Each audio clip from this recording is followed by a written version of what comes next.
Here are 4 Marvel Legends Colossus that I have. First one is from the Toybiz Series 5. Second is from the Toybiz X-Men Classics. Third is from the Warlock BAF Wave. And the fourth one here is from the 2-pack with Juggernaut. There is one more Colossus figure that Hasbro has done, which is the BAF Age of Apocalypse Colossus. I don't have that one though because I didn't buy the whole wave. And of course, we have the Fox X-Men Colossus as well, from the early Hasbro era. The Toybiz Series 5 version comes with a Sentinel base. I'm not sure whether I have the base or not, I can't find it. The X-Men Classics Colossus comes with this metal bar, which is kind of twistable. There. Can't really bend it together though.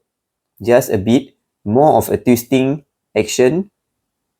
The Warlock wave comes with an alternate bearded head. And the 2-pack comes with 2 pairs of hands. These fists and also open-fingered hands. The fist from the 2-pack cannot be used with the one from Warlock because the hands are different in color. And for the head, it's quite obvious that this head has a darker silver compared to the 2-pack Colossus. These two Toybiz head sculpt is actually different from each other. But for the Hasbro version, both of them are the same.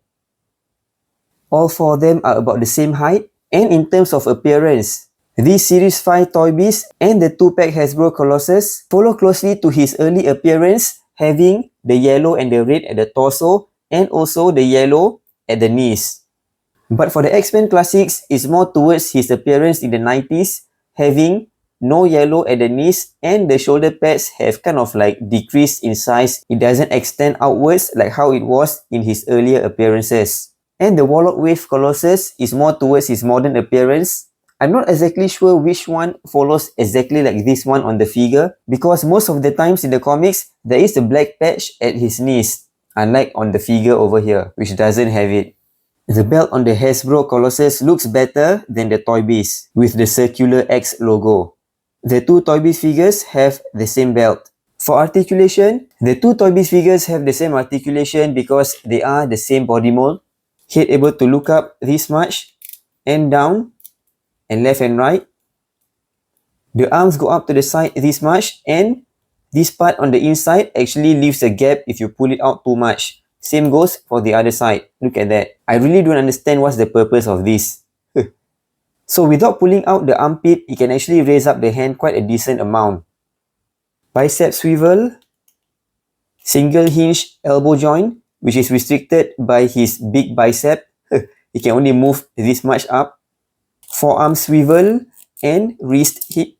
Oh my goodness, it just broke. Wrist hinge and finger hinge. Oh man, this totally really broke off. The thumb actually has a hinge joint, so he can make a fist, I guess. Like this. Ab crunches forward this much and to the back. Waist swivel. Ball hip joint. Thigh swivel. Double hinge knee joint. Calf swivel and ankle hinge and toe hinge. Oh man, I'm really bummed. Look at that. The thumb is broken.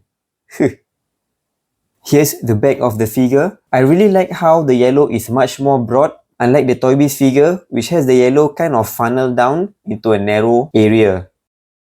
And from the side, look at how big the shoulder muscles are, just like the Toybiz Captain America. It makes the neck kind of like slouch forward, unlike the Hasbro figures, which are more upright.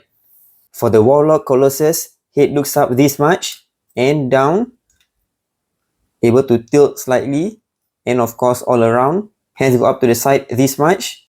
Bicep swivel, single hinge elbow joint, where the articulation is restricted by the bicep and also by the forearm gauntlet. Wrist swivel and hinge. Ab crunches forward this much and to the back. Waist swivel, this amount of split. Legs go up to the front this much. Thigh swivel, double hinge knee joints, calf swivel and ankle hinge and pivot. Similar points of articulation for this one.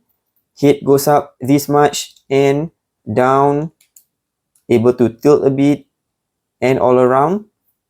Hands go up to the side this much. The shoulders over here does not restrict the movement. Bicep swivel, single hinge, elbow joint. This wrist cuff is a separate piece. Hand swivels and hinge. Ab crunch forward this much and to the back. Waist swivel. The belt is a separate piece as well. This amount of split, slightly wider than the Warlock Colossus. This much to the front. Thigh swivel. Double hinge knee joints. There isn't any calf swivel. And we have the ankle hinge and pivot. So the main difference between the articulation of these two figures is that this one is missing the calf swivel.